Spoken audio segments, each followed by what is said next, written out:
When I bought my dream house, I thought I was done with city drama. The property sat on 3 acres, had a wraparound porch, and, most importantly, was not part of an HOA. That was the selling point for me. No one telling me what color to paint my door, no fines for a trash can being out overnight, no one policing what car I could park in my own driveway. But of course, where there's a Karen, there's trouble. The first week I moved in, Karen, president of the neighboring HOA, marched over with a welcome packet. She didn't say hello or introduce herself. Instead, she slapped the packet on my porch railing and announced, "You'll need to sign these papers and pay your initiation fee. Dues are $300 a month." I laughed. "I'm not in your HOA. My deed specifically states that this property is exempt." Karen smirked. "All properties in this area fall under our association. If you don't pay, there will be consequences." I told her to get off my land and took the packet straight to the shredder. That was strike one. A few days later, I came home to a bright orange violation notice taped to my front door.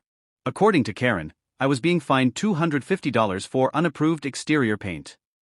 Funny thing is, I hadn't painted a single thing. The house was exactly as I bought it. I ignored the notice. Then came more, fines for unauthorized fencing, improper landscaping, even illegal parking when I had my truck in my driveway. It was harassment, plain and simple. Finally, Karen escalated. One evening, as I was grilling steaks, 2 squad cars pulled up. The officers walked over, looking uncomfortable. "Sir, we received a call from the HOA president.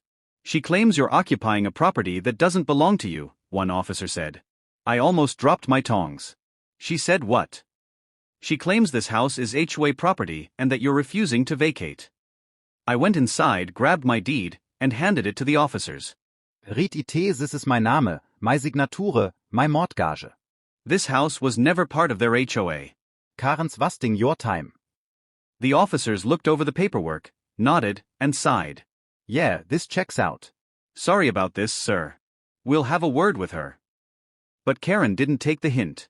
She stormed over from the cul-de-sac as the officers were leaving, screaming, "He stole our house. That property is community land." One officer turned to her and said, "Ma'am, this man owns this property free and clear.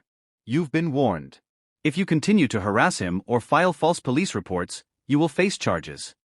Karen turned beet red, sputtering about rules and authority, but the cops drove off, leaving her fuming in my yard. I just smiled and went back to my steak.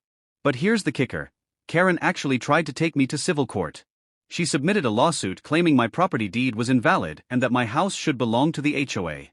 That backfired spectacularly. In court, I handed the judge my deed and the original subdivision documents showing my lot was explicitly excluded from HOA jurisdiction.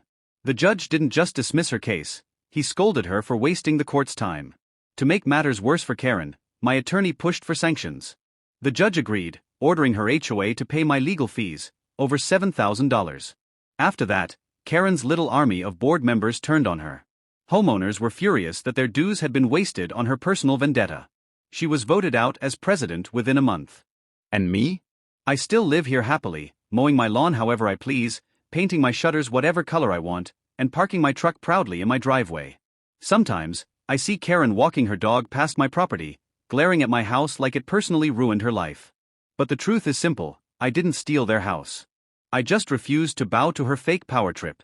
And thanks to her, I got the ultimate satisfaction. Proof that the only thing Karen actually owned was her arrogance.